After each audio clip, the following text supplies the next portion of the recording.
హల్లెలూయా హల్లెలూయా. మరొకసారి దేవుని వాక్యాన్ని మీతో పంచుకోవడానికి దేవుడు నాకు ఇచ్చినటువంటి సమయమును బట్టి దేవుని నామాన్ని స్తుతిస్తున్నాను. దేవుని సన్నిధికి కూడి వచ్చినటువంటి మీ అందరికీ కూడా నా హృదయపూర్వకమైన వందనాలు తెలియజేస్తున్నాను. అందరికీ వందనాలండి. దేవునికి స్తోత్రం. హల్లెలూయా. వెనక ఉన్న వారికి మైక్ సౌండ్ వినిపిస్తుందండి? వెనక ఉన్నటువంటి వారికి సౌండ్ వినిపిస్తుందండి?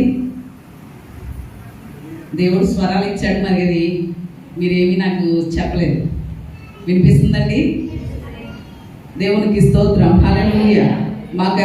మాకు మైక్ సౌండ్ వినిపించట్లేదు అన్న వాళ్ళు దేవునికి స్తోత్రం చెప్తారా?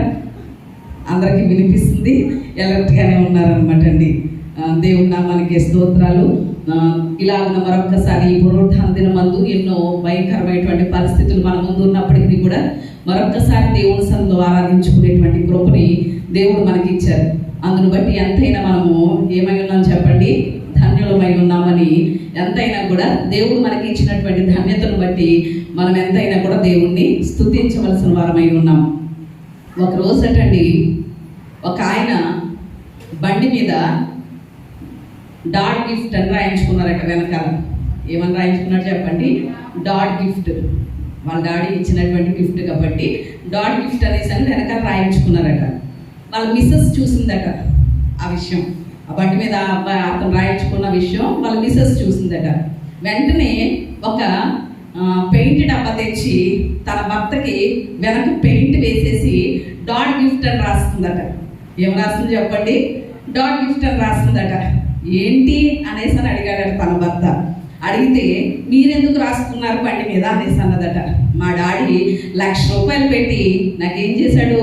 బండి గిఫ్ట్గా కొనిచ్చాడు కాబట్టి డాడీ గిఫ్ట్ అని రాయించుకున్నాను నేను అనేసి అని అన్నాడట. అప్పుడు ఆమె అన్నదట తన భార్య, అయితే మిమ్మల్ని 50,00,000 పెట్టి మా డాడీ కొనిచ్చాడు కాబట్టి నేను కూడా ఏమని రాయించుకున్నాను? డాడీ గిఫ్ట్ అని రాయించుకున్నాను అన్నదట. అంటే చాలా సీరియస్గా ఉన్నారు కదా, కొంచెం నవ్వుతారు అనేసి అని చెప్తున్నాను అనమాట అండి. బలిపీఠం మీద దేవుని వాక్యం నిలబడి చెప్పేటువంటి వ్యక్తి మనకి ఎలా కనిపిస్తున్నారు అనే విషయాన్ని ఆలోచన చేయాలి. ఇప్పుడు నిలబడుతున్నటువంటి వ్యక్తి, దేవుని వాక్యం చెప్తున్నటువంటి వ్యక్తి మీకు ఎలా కనిపిస్తున్నారు? ఎలా కనిపిస్తున్నారు? ఎలా కనిపిస్తున్నారు? 3 సార్లు రిపీట్ అయింది కానీ క్వశ్చన్ సమాధానం రాలేదు. పాస్టర్ గారిలా కనిపిస్తున్నారు కదా.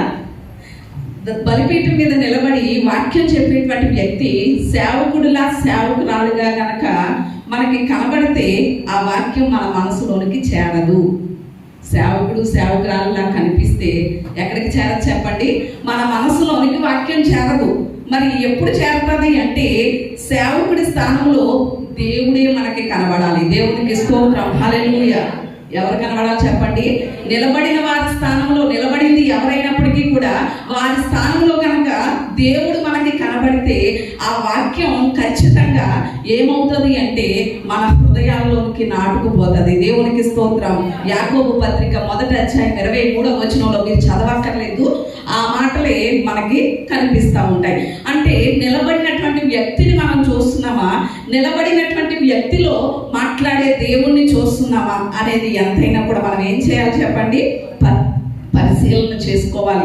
అలా పరిశీలన చేసుకుంటే అప్పుడు ఆ వాక్యం మన మనసులోనికి వెళ్ళి మన హృదయంలోనికి వెళ్ళి ఆ వాక్యం నాటుకుంటుంది.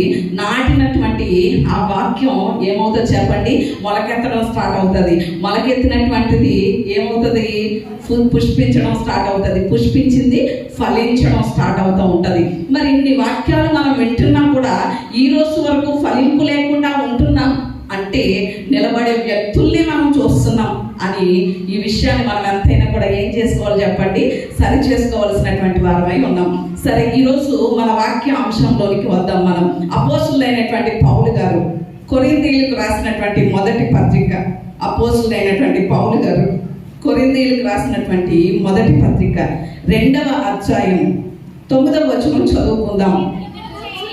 ఇందును గూర్చి దేవుడు తన్ను ప్రేమించు వారి కొరకు ఏమి సిద్ధపరిచెనో అవి కంటికి కనబడలేదు, చెవికి వినబడలేదు, మనుష్య హృదయమునకు గోచరము కాలేదు అని వ్రాయబడి ఉన్నది. దేవునికి స్తోత్రం. హల్లెలూయా. హల్లెలూయా. ఇక్కడ దైవజనుడైనటువంటి అపోస్తులైనటువంటి పౌలు గారి ద్వారా కొరింథీలో ఉన్నటువంటి సంఘానికి దేవుడు తెలియచేసినటువంటి విషయాలు ఇలాంటి మాటలే. ఈ మాటలు కాదు కానీ ఇలాంటి అర్థం వచ్చేటువంటి మాటలే మరొక చోట వ్రాయబడ్డాయి. ఆ విషయాన్ని కూడా మనం చదువుకుందాం రండి. యెషయా గ్రంథము 64వ అధ్యాయం 4వ వచనం చూద్దాం. యెషయా గ్రంథం 64వ అధ్యాయం 4వ వచనం. తన కొరకు కనిపెట్టు వారి విషయమై నీవు తప్ప తన కార్యము సఫలము చేయు మరి ఏ దేవునిని ఎవడు ఏ కాలమున చూచి ఉండలేదు. అట్టి దేవుడు కలడన్న సమాచారము మనుషులకు వినబడలేదు, అట్టి సంగతి వారికి తెలిసి ఉండలేదు. దేవునికి స్తోత్రం. హల్లెలూయా. అక్కడ అపోస్తులైనటువంటి పౌలు గారు కొరింథీలో ఉన్నటువంటి సంఘానికి వ్రాసినటువంటి ఆ లెటర్లో ఉన్నటువంటి ఆ మాటలే, అలాంటి వచనాలే, ఆ మాటలు కాదు కానీ అలాంటి మాటలే ఇక్కడ యెషయా ప్రవక్త ద్వారా కూడా దేవుడు తెలియచేస్తున్నాడు. మొత్తం ఈ రెండు విషయాల్లో కూడా మనకు అర్థమయ్యేటువంటి విషయం ఒకటే. ఏమిటి అనేసనంటే, ఎవరైతే దేవుణ్ణి ప్రేమిస్తారో, ఎవరైతే దేవుని బిడ్డలుగా పిలువబడ్డారో, ఎవరైతే దేవుని రక్తం చేత కడగబడ్డారో, ఎవరైతే దేవునికి సొత్తై ఉన్నారో వారి కొరకు దేవుడు సిద్ధపరిచినటువంటివి వారి కంటికి ఏమవ్వట, కనబడవట, చెవులకు ఏమవ్వట, వినబడవట, మనుషుల యొక్క హృదయానికి అవి ఏమవ్వట, గోచరము కావట. అంటే కొన్ని సార్లు చూడండి, ఏదైనా కొంచెం బలహీనత ఉన్నటువంటి వారికి, ఏదైనా శరీరం మీద మచ్చల కింద వచ్చినటువంటి వారికి పిన్ను గుచ్చుతూ ఉంటారు. స్పర్శ తగులుతుందా, తెలుస్తుందా లేదా అనేసి. ఆ స్పర్శ తెలియకపోతే అది వ్యాధి నిర్ధారణ అవుతుంది, స్పర్శ తెలిస్తే అది వ్యాధి కాదని వారు నిర్ధారణ చేయడం జరుగుతుంది వైద్యులు. అంటే దేవుడు సిద్ధపరచినవి చాలాసార్లు మన హృదయానికి ఏమవ్వట్లేదు చెప్పండి, గోచరం కావట్లేదు. కానీ అలాగని మన కంటికి కనబడట్లేదు, చెవులకు వినబడట్లేదు, హృదయానికి గోచరం కావట్లేదు అని దేవుడు ఏమైనా మన కొరకు సిద్ధపరచకుండా ఉన్నాడా? వీళ్ళు చూడట్లేదు నేను చేసే కార్యాలు, వీరి కోసం సిద్ధపరచినవి వీరు వినట్లేదు, వీరి హృదయానికి గోచరమే అవ్వట్లేదు, అగోచరంగా ఉంటుంది అని ఆయన సిద్ధపరచకుండా ఉన్నాడా? మేలులు కానీ కార్యాలు కానీ ఏమైనా అంటే ఆయన సిద్ధపరచకుండా ఉండలేదు. మన కొరకు ఎన్నో సిద్ధపరిచి ఉంచాడు. దేవునికి స్తోత్రం. హల్లెలూయా. ఈరోజు మన అంశం, మన వర్తమానం యొక్క అంశం ఏమిటి అంటే సిద్ధపరిచే దేవుడు. ఏంటి చెప్పండి? సిద్ధపరిచే దేవుడు. అవును, ఈ లోకంలో తల్లిదండ్రులు పిల్లల కొరకు ఏం సిద్ధపరుస్తారు? చాలా మంది ఉన్నటువంటి వాళ్ళైతే ఆస్తులు సంపాదించి సిద్ధపరిచి ఉంచవచ్చు, పొలాలు కానీ ఇళ్ళ స్థలాలు కానీ ఇలాంటివి సిద్ధపరిచి ఉంచవచ్చు. ఒకవేళ సిద్ధపరిచి వారికి ఇద్దామనేసి అనుకున్న వారి టైం వచ్చేసరికి వీరి హయామలోనే అవి ఏమైపోవచ్చు చెప్పండి, కరిగిపోవచ్చు, అయిపోవచ్చు. కానీ భౌతికంగా చాలా మంది తల్లిదండ్రులు నా బిడ్డల కొరకు ఇది సిద్ధపరచాలి, అది సిద్ధపరచాలి అని అనుకుంటారు చాలాసార్లు. కానీ సిద్ధపరచగలుగుతామా? చాలాసార్లు అనుకుంటా ఉంటాం మా బిడ్డలకి ఇది సిద్ధపరచాలి, అది సిద్ధపరచాలని, కానీ చాలాసార్లు సిద్ధపరచలేము. కానీ మన దేవుడు మాత్రం మన కొరకు ఎన్నో సిద్ధపరిచి ఉంచాడు. దేవునికి స్తోత్రం. ఆయన ఎవరు అంటే, ఆయన ఎవరు మనకి తెలిస్తే ఆయన మీద ఆధారపడగలుగుతాం, ఆయనలో ఆనందించగలుగుతాం, ఆయన్ని ఆరాధించగలుగుతాం. ఈ ఉదయకాల సమయంలో ఆయన ఎలాగ తన ప్రత్యక్షతను మనకు అనుగ్రహిస్తున్నాడు, ఎలాగ తను తాను బయలుపరుచుకుంటున్నాడు, ఎలాగ తను తాను మనకి చూపించుకుంటున్నాడు అంటే సిద్ధపరిచే దేవుడుగా ఆయన మనకు ప్రత్యక్షం అవుతున్నాడు. దేవునికి స్తోత్రం. హల్లెలూయా.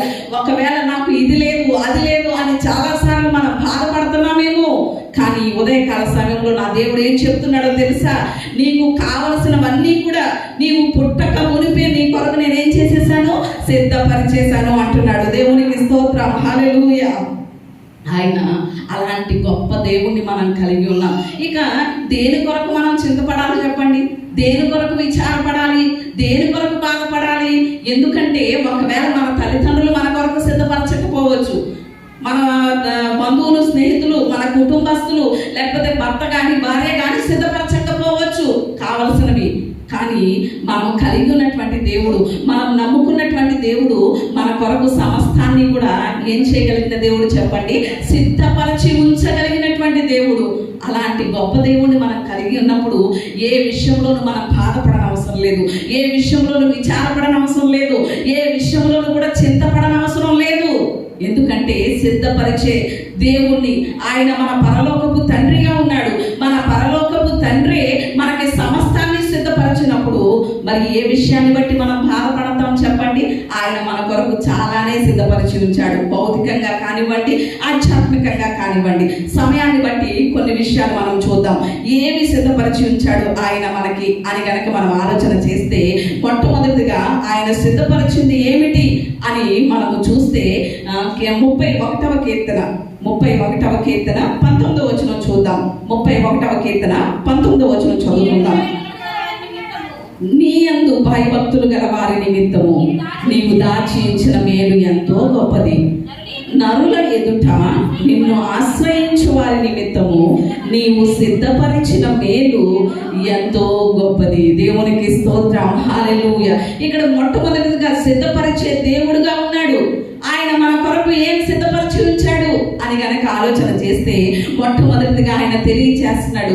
ఏం సిద్ధపరిచి ఉంచాడో తెలుసా? మన కొరకు గొప్ప మేలుని సిద్ధపరిచి ఉంచాడు. దేవునికి స్తోత్రం. ఏం సిద్ధపరిచాడటండి? గొప్ప మేలు.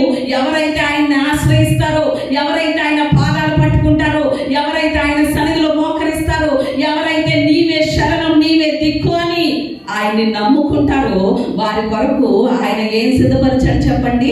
గొప్ప మేలు. ఉత్తి మేలు కాదు, ఏ మేలు చెప్పండి? గొప్ప మేలుని సిద్ధపరిచి ఉంచాడట. మరి అలాంటి గొప్ప మేలుని సిద్ధపరిచినటువంటి దేవుడు మనకుండగా మనం ఎందుకు బాధపడాలి? కానీ కొన్నిసార్లు మనకి ఎలాంటి పరిస్థితులు ఎదురవుతాయో తెలుసా? చాలా ఇబ్బందికరమైన పరిస్థితులు ఎదురవుతూ ఉంటాయి. ఇలాంటి దేవుడు మనకున్నాడు అని తెలిసి కూడా కొన్నిసార్లు మన పరిస్థితులు మనల్ని ఏం చేస్తాయి అంటే కృంగదీసేస్తూ ఉంటాయి. కొన్నిసార్లు మన పరిస్థితులు మనల్ని నలిపేస్తూ ఉంటాయి. కొన్నిసార్లు మానసికంగా మన పరిస్థితులు మనకి ఒత్తిడిని కలుగజేస్తూ ఉంటాయి. అలాంటప్పుడు కూడా ఒకవేళ చాలాసార్లు మనకేమనిపిస్తుందో తెలుసా? మనం ఆశించింది మనకి దొరకదు, మనం అనుకున్నది చాలాసార్లు ఏమవుతుందో చెప్పండి? జరగదు. అలాంటప్పుడు ఇలాంటి కీడు జరిగింది ఏంటి అనేసి అని అనుకుంటూ ఉంటాం. కానీ అది మన కళ్ళకి ప్రస్తుతం కీడుగా కనిపించవచ్చు, కానీ దాని వెనక దేవుడు ఏం సిద్ధపరిచాడో తెలుసా? గొప్ప మేలునే సిద్ధపరిచాడు. దేవునికి స్తోత్రం, హల్లెలూయా. ఇదివరకు ఒకసారి ఆల్రెడీ చెప్పే ఉన్నాను నేను, మరొకసారి మీకు గుర్తు చేస్తాను. ఒక ఓడ ప్రయాణంలో చాలా మంది ప్రయాణం చేస్తున్నారు. అలా ప్రయాణం చేస్తుంటే ఆ ఓడ సముద్రంలో మునిగిపోవడం జరిగింది. మునిగిపోయినప్పుడు చాలా మంది అందరూ కూడా చనిపోయారు. దీపక్ అనేటువంటి ఒక చిన్న బిడ్డ మాత్రం తప్పించుకున్నాడు. అలా తప్పించుకుని ఆ వాడ చెక్కల మీద అలాగా ఈదుకుంటూ ఒక ద్వీపంలోనికి చేరాడు. ద్వీపం అంటే మనకు తెలుసు కదా, చుట్టూ సముద్రం ఉంటుంది, మధ్యలో దీవి ఉంటుంది. అలాంటి ఒక ద్వీపంలోనికి చేరాడు. ఆ ద్వీపంలో అలాగే ఉన్నాడు. ఏం చేయాలో తెలియట్లేదు. దేవునికే ప్రార్థన చేస్తున్నాడు. ప్రభువా, ఏంటి నా పరిస్థితి? ఈ ద్వీపం చాలా క్రూర జంతువుల మధ్య ఉంది, చాలా దట్టమైనటువంటి అడవులు. ఇలాంటి చోట్ల నేను ఒక్కడిని ఎలా ఉండగలను ప్రభు అని ప్రార్థన చేసుకుంటున్నాడు. ప్రార్థన చేసుకుంటూ ఏదో అడవులో దొరికేటువంటి ఆ కాయలు ఇవన్నీ తింటున్నాడు, జీవనాన్ని సాగిస్తున్నాడు. ఎండకి ఎండుతున్నాడు, వర్షం వస్తే తడుస్తున్నాడు. కాబట్టి ఒక ఆలోచన వచ్చింది, అదంతా అడవి ప్రాంతం కదా, ఆకులు చూసుకుని చిన్న గుడిసె లాంటిది, పాక లాంటిది వేసుకుందాం అని ఆలోచన వచ్చి ఆకులు, ఆ కర్రలు ఇవన్నీ కూడా ఒక చోటకి చేర్చుకుని చిన్న పాక లాంటిది వేసుకున్నాడు అందులో నివాసం చేయడానికి. ఆ పాక లాంటిది వేసుకుని తన ఆహారం కోసం వెళ్ళాడు. ఏదో ఒక ఆహారాన్ని చూసుకుని తినాలి అని వెళ్ళాడు. వెళ్ళేలోగా ఎలా అంటుకుందో ఆ గుడిసెకి, ఏమంటుకుందో చెప్పండి, ఆ పాకకి నిప్పంటుకుని కాలిపోతుంది తను వచ్చేసరికి. ఇక తను వచ్చేసరికి తను ఎంతో కష్టపడి వేసుకున్నటువంటి ఆ పాక కాలిపోతా ఉంటే ఒక్కసారిగా ఏం కలిగిందంటే చాలా విపరీతంగా ఆందోళన కలిగింది. హృదయం ఏమైపోయిందంటే ముక్కలైపోయి ఒక్కసారిగా ప్రభువా, ఏంటి ద్వీపంలో ఇలా ఒంటరిగా ఉన్నాననేసని, సర్లే ఏదో నీ చిత్తం అనేసి అప్పగించుకుని ప్రార్థన చేసుకుని ఉంటే ఎంతో కష్టపడి వేసుకున్నటువంటి ఈ పాక కూడా కాలిపోతుంటే నువ్వేమీ చేయలేకపోయావా? ఏంటి ప్రభువా అని ఒక్కొక్కసారి మనకి కలిగిన ఇబ్బందులను బట్టి ఏం చేసేస్తాం చెప్పండి, దేవుణ్ణి ప్రశ్నించేస్తూ ఉంటాం కదా. అంటే దేవుని మీదకి ప్రశ్నల వర్షం వెళ్ళింది అంటే మన పరిస్థితులు అంత తీవ్రంగా ఉన్నాయని అర్థమవుతూ ఉంటుంది. అలాంటి తీవ్రమైన పరిస్థితుల్లో ఈ అబ్బాయి కూడా ఏంటి ప్రభువా, ఈ నిలువ నీడ కూడా నాకు లేకుండా చేసేసావా అని దేవుడి దగ్గర ఎంతో వేదన పడుతున్నాడు. వేదన పడుతూ ఏడుస్తూ ఉంటే ఈలోగా దూరం నుంచి సముద్రం మీద ఒక వాడ హార్న్ వినిపిస్తుంది, వాడ సౌండ్ వినిపిస్తుంది. ఇదేంటి అనేసి అనుకున్నాడు. వేరొక వాడ వచ్చింది ఇక్కడికి. ఆ వాడ రాగానే ఆ వాడ వారికి ఇలా చేతులు చూపించాడు. చేతులు ఆడిస్తూ చూపిస్తే ఆ వాడవారి దగ్గరికి వచ్చారు. ఈ అబ్బాయిని ఏం చేశారు చెప్పండి, వాడలో ఎక్కించుకుని తీసుకువెళ్ళిపోతుంటే అప్పుడు ఈ అబ్బాయి అడిగాడు ఎవరిని, వాడవారిని, అంకుల్ నేను ఇక్కడ ఉన్నానని మీకు ఎలా తెలిసింది, ఎందుకని ఇటు ప్రక్కకి మీ వాడని రప్పించారు అనేసి అడిగాడు. అడిగితే అప్పుడు వాడవారు ఏమన్నారో తెలుసా, నువ్వు చాలా తెలివైన వాడివి. ఎందుకు అంటే అక్కడ ఒక మంటను వేసి మాకేమిచ్చావు, సిగ్నల్ ఇచ్చావు కదా. మా వాడ ఈ రూట్ కాదు, వేరే రూట్ వెళ్తుంది సముద్రం మీద. కానీ ఈ ద్వీపంలో నువ్వు ఇచ్చినటువంటి ఆ మంట, ఆ పొగ సిగ్నల్ను బట్టి అక్కడ ఎవరో ఉన్నారు కాబట్టి మంట మండుతుంది. అక్కడ ఎవరో ఉన్నారు ఆ ద్వీపంలో, అందుకనే పొగ ఆకాశం దగ్గరికి లేస్తుంది. కాబట్టి అక్కడ ఎవరున్నారో వారిని కాపాడాలి అని ఆ పొగను చూసి, ఒక సిగ్నల్ గా పొగ కనబడింది కాబట్టి ఆ పొగను చూసి మేము ఇటు వాడను తిప్పడం జరిగింది అన్నారట. దేవునికి స్తోత్రం. ఇప్పటికే చాలా మందికి అర్థమైంది. అంటే దేవుడు మన జీవితంలో చేసేవి కొన్నిసార్లు మనకేమనిపించవచ్చు, కీడు అనిపించవచ్చు. ఆ అబ్బాయికి కూడా ఏమనిపించింది, నేను వేసుకున్నటువంటి పాక తగలబడిపోవడం, అంటుకుపోవడం కీడు అనిపించింది. దేవుడు ఇలా చేశాడేంటి అనిపించింది. కానీ అది తన మేలు కొరకే దేవుడు ఉద్దేశించాడని, తన మేలు కొరకే దేవుడు సిద్ధపరిచాడని ఆ అబ్బాయికి ముందు తెలియలేదు, తర్వాత తెలిసింది. దేవునికి స్తోత్రం. అందుకనే ఈ రోజు కూడా మన జీవితంలో కొన్ని కీడు అనేటువంటి పరిస్థితులు కలుగుతూ ఉంటాయి. అవి మనకి కీడు అనిపించవచ్చు, కానీ వాటి ద్వారా దేవుడు గొప్ప మేలును సిద్ధపరిచి ఉంచాడని మనం ఎంతైనా కూడా గ్రహించవలసిన వారమై ఉన్నాం.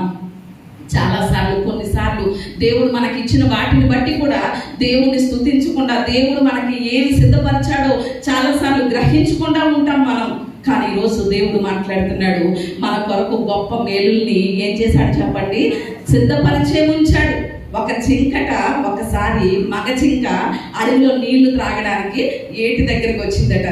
ఏటి దగ్గరకు వచ్చి నీళ్లు తాగుతూ ఆ నదిలో ఇలా చూసుకుంటే ఏం కనిపిస్తుంది, ప్రతిబింబం కనిపిస్తుంది. ఆ జింక యొక్క మొహం కనిపించింది. కనిపించగానే దాని కొమ్ములు కనిపించినాయట. ఎక్కడ, నీటిలో.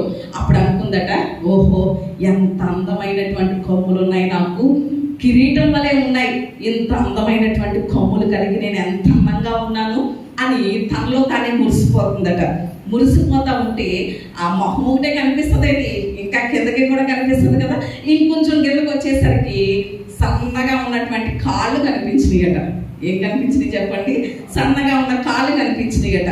అప్పుడు అనుకుందట, ఇంత అందమైనటువంటి కొమ్ములు కిరీటంగా ఉన్నటువంటి నాకు ఈ సన్నగా ఉన్నటువంటి కాళ్ళు ఇచ్చాడేంటి దేవుడు, ఇలా చేశాడేంటి దేవుడు, ఈ కాళ్ళ వల్ల నా అందమంతా పోయింది అనేసి అని అనుకుంటుందట. అనుకునేలోగా ఆ వాగు దగ్గరికి ఒక పులి దాహం తీర్చుకోవడానికి, నీళ్లు త్రాగడానికి వస్తూ ఉంటే ఆ పులి యొక్క అలికిడి విని వెంటనే అడవిలోకి ఏమైపోయింది చెప్పండి, పరిగెట్టుకుని వెళ్ళిపోయింది. ఒకవేళ దాని కాళ్ళు కూడా కొమ్ముల వల్ల రౌండ్లుగా తిరిగేది ఉన్నాయనుకోండి, అంత వేగంగా పరిగెట్టగలుగుతుందా? ఒకవేళ స్తంభాల్లో ఇంత లావుగా ఉన్నాయనుకోండి, అంత వేగంగా పరిగెట్టగలుగుతుందా? పరిగెట్టలేదు. అంటే సన్నమైనటువంటి ఆ కాళ్ళనిచ్చి దేవుడు ఆ కాళ్ళను సిద్ధపరిచి తన ప్రాణాన్ని దక్కించుకోవడానికి ఆ కాళ్ళను ముందుగానే దేవుడు ఏం చేశాడు చెప్పండి, దాని అవయవాల్లో సిద్ధపరిచి ఉంచాడు. దేవునికి స్తోత్రం, హల్లెలూయా. మరి ఈరోజు మనం ఎందుకనేసి బాధపడాలి? ఇబ్బంది గుండా, ప్రతికూల పరిస్థితుల గుండా, కష్టాల గుండా, నష్టాల గుండా మనం ప్రయాణం చేస్తున్నప్పుడు ఏదో కీడు కలిగిందని, లేకపోతే ఏదో మనం అనుకున్నది జరగలేదని, ఏదో మన అవసరం తీరలేదని, నా ప్రార్థన దేవుడు వినట్లేదేమో, నా ప్రార్థన దేవుడు ఆలకించట్లేదేమో, లేకపోతే చాలాసార్లు ఏం వినిపిస్తాయో తెలుసా, మనకి కొన్నిసార్లు దేవుడు అంటే నమ్మకం ఉన్నా, నా దేవుడు నా కొరకు సిద్ధపరిచిన మేలులు ఉన్నాయి అనేటువంటి విశ్వాసంతో మనం సాగుతున్నా కూడా బయట నుంచి కొన్ని స్వరాలు మనకు వినిపిస్తూ ఉంటాయి. ఏం వినిపిస్తాయి చెప్పండి? బయట నుంచి కొన్ని స్వరాలు వినిపిస్తూ ఉంటాయి. ఏంటో తెలుసా? నీ దేవుడు గొప్పవాడని చెప్తా ఉంటావు కదా, నీకే ఎందుకు ఇన్ని కష్టాలు రావాలి? నీ దేవుడు మహాశక్తిమంతుడు అని చెప్తావు కదా, నీకే ఎందుకు ఇన్ని ఇబ్బందులు రావాలి? నీ దేవుడు గొప్పవాడైతే ఈ కష్టాలు తీయలేడా? నీ దేవుడు కనుక శక్తిమంతుడైతే ఈ ఇబ్బందుల్లోంచి నిన్ను విడిపించలేడా అని ఏం వినబడతా ఉంటాయి చెప్పండి? కొన్ని మాటలు మనకి వినిపిస్తూ ఉంటాయి, కొన్ని నిందలు వినిపిస్తూ ఉంటాయి. ఇంత ప్రార్థన చేస్తావు కదా, నీ దేవుడు నీ ప్రార్థన ఆలకించడా? ప్రార్థన ఆలకించే దేవుడు ఆయన సజీవుడని చాలాసార్లు ఏం చేస్తూ ఉంటావు, నువ్వు చెప్తా ఉంటావు కదా అనేసరి చాలా మాటలు మనకి వినిపిస్తూ ఉంటాయి. కానీ అలాంటప్పుడు కూడా మనం ఏమాత్రం కూడా ఏం చేయక్కర్లేదు చెప్పండి, భయపడనక్కర్లేదు. నా దేవుడు నా కొరకు గొప్ప మేలు సిద్ధపరిచి ఉంచాడని చెప్పు. ఇప్పుడు ఏ నోరైతే నీ దేవుడు గొప్పవాడై ఉండి కూడా నీ కష్టాలను తీయలేకపోయాడా, లేకపోతే నీ బాధల నుంచి నిన్ను విడిపించలేకపోయాడా అని ఏ నోరైతే పలికిందో ఆ నోరే రేపు ఏమంటుందో తెలుసా? వీరి కొరకు వీరి దేవుడు గొప్ప కార్యాలు చేసి ఉన్నాడు అని చెప్పబోతుంది. దేవునికి స్తోత్రం, హల్లెలూయా. 126వ కీర్తన 2వ వచనంలో ఆ మాటలు మనకి కనిపిస్తాయి. ఇశ్రాయేలు యొక్క జీవితంలో కూడా అలాగున నిందించినటువంటి వారు, దూషించినటువంటి వారు ఏం పలికారో తెలుసా? వీరి దేవుడు వీరి కొరకు గొప్ప కార్యాలు చేసి ఉన్నాడని ఎవరు చెప్పారట? అన్యజనులు చెప్పారట. దేవునికి స్తోత్రం, హల్లెలూయా. అయితే ఈ రోజు ఏ నోరైతే నిన్ను దూషిస్తుందో, ఏ నోరైతే నీ దేవుని గురించి నిన్ను నిందిస్తూ మాట్లాడుతుందో, అవమానం నుంచి మాట్లాడుతూ ఉంటుందో, తిరిగి ఆ నోరే వీరి దేవుడు గొప్పవాడండి, ఎన్ని కార్యాలు చేశాడండి బాబు, ఎంత గొప్ప దేవుడు అండి బాబు అని చెప్పబోయే రోజు నీ జీవితంలో రాబోతుంది. దేవునికి స్తోత్రం. అందుకని మనుషులు పెట్టేటువంటి నిందలకు కానీ ఆ మాటలకు కానీ ఏమాత్రము కూడా మనం ఏం చేయక్కర్లేదు చెప్పండి, భయపడక్కర్లేదు. ఒకసారి యేసయ్య గారి పరిచర్యలో చాలామంది, ఆయన చాలా సమర్పణ జీవితంతో ఆధ్యాత్మికంగా పరిచర్య కొనసాగిస్తూ ఉండేవారు కదా. కొంతమంది వారసులైనటువంటి వారు కూడా ఉంటారు కదా, దేవుని పరిచర్య ముందుకు వెళ్ళేటప్పుడు, ఆధ్యాత్మికంగా సంఘం కట్టబడేటప్పుడు, దేవుడు కార్యాలు జరుగుతున్నప్పుడు కూడా వారం లేనటువంటి వారు ఉంటారు. అంటే కొంతమందిని అపవాది వాడుకుంటూ ఉంటాడు అలాంటి వారం లేనటువంటి స్థితిలో. అలాంటి వారం లేనటువంటి వారు ఒక పుకారు పెట్టారు. ఏమనంటే, అప్పటికి తాటాకు మందిరం ఉండేదట యేసయ్య గారిది. అప్పుడు ఏమని పుకారు పెట్టారో తెలుసా? వారలేనటువంటి వారు యేసయ్య గారి యొక్క మందిరం కాలిపోయిందని పెట్టారంట. అంటే వీళ్ళ యొక్క ప్లాన్ ఏంటి? కాలిపోయింది అంటే ఇక జనాలు ఎవరు వెళ్లకుండా ఉంటారు, వీళ్ళని దేవుని సన్నిధికి దూరం చేసేయచ్చు అని పుకారు పుట్టించారట. పుట్టిస్తే అప్పుడు చాలా ఊర్ల నుంచి దేవుణ్ణి ఆరాధించడానికి వస్తూ ఉండేవారు. అప్పుడు అయ్యో మందిరం కాలిపోయిందా అనేసని యేసయ్య గారిని పరామర్శిద్దాం, పలకరిందామని ఒక్కొక్కరు వస్తూ ఉండేవారట.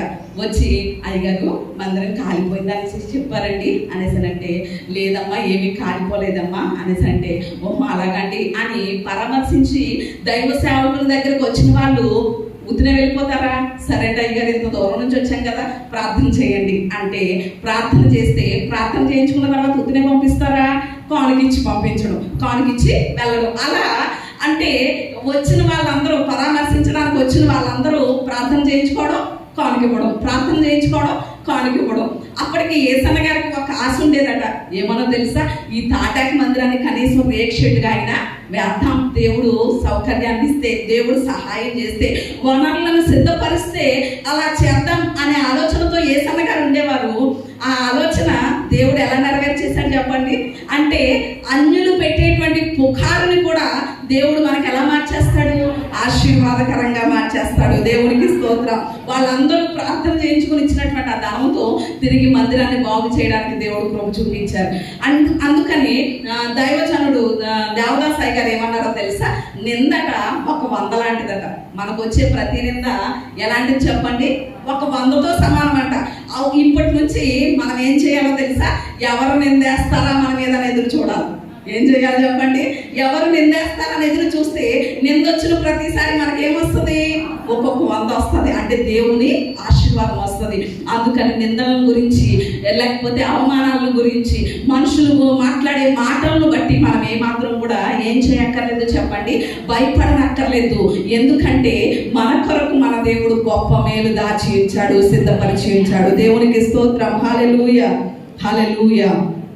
రేపటిని గురించి కానీ, మన బిడ్డల భవిష్యత్తును బట్టి కానీ, లేకపోతే మనం ఎదుర్కొంటున్నటువంటి సమస్యలను బట్టి కానీ ఏమాత్రం మనం భయపడక్కర్లేదు. నీ బిడ్డల భవిష్యత్తును ముందుగానే గొప్పగా ఉన్నతంగా దేవుడు సిద్ధపరిచే ఉంచాడు. ఒకవేళ నీ కడుపున పుట్టిన తర్వాత నీ బిడ్డల గురించి నువ్వు ఆలోచిస్తున్నావేమో, కానీ నీ బిడ్డను నీ కడుపులో ఇవ్వక ముందే నీ బిడ్డ మీద, నీ బిడ్డ పట్ల మంచి ఉన్నతమైన భవిష్యత్తును దేవుడు ముందుగానే సిద్ధపరిచేశాడు. దేవునికి స్తోత్రం. హల్లెలూయా. ఒకవేళ నువ్వు ఎదుర్కొంటున్నటువంటి సమస్యలను బట్టి చింతిస్తున్నావేమో, నీ సమస్యకు ముందుగానే పరిష్కారాన్ని నా దేవుడు సిద్ధపరిచేశాడు. దేవునికి స్తోత్రం. హల్లెలూయా. ఏ మాత్రము కూడా ఎలాంటి పరిస్థితులు గుండా మనం వెళ్ళినప్పటికీ మనం భయపడక్కర్లేదు. ఒక్క విషయాన్ని మాత్రం మనం జ్ఞాపకం చేసుకోవాలి. ఈ రోజు దేవుడు మనకి ఎలాగున తన ప్రత్యక్షతను అనుగ్రహిస్తున్నాడో తెలుసా, ఎలాగున తను తాను ప్రత్యక్షపరచుకుంటున్నాడో తెలుసా, ఎలాగున తన ప్రత్యక్షతను మనకు కనపరుస్తున్నాడో తెలుసా. నేను సిద్ధపరిచే దేవునిగా మీతో ఉన్నాను, నేను సిద్ధపరిచే మీ పరలోకపు తండ్రిగా ఉన్నాను. మీరు దేని కొరకు బాధపడాలి, దేని కొరకు చింతించాలి, దేని కొరకు మీరు ఆలోచన చేయాలి. సిద్ధపరిచే దేవునిగా, సిద్ధపరిచే పరలోకపు తండ్రిగా ఇటు చూడాలి. సిద్ధపరిచే పరలోకపు తండ్రిగా నేను మీతో ఉన్నాను కదా అని దేవుడు మనతో మాట్లాడుతున్నాడు.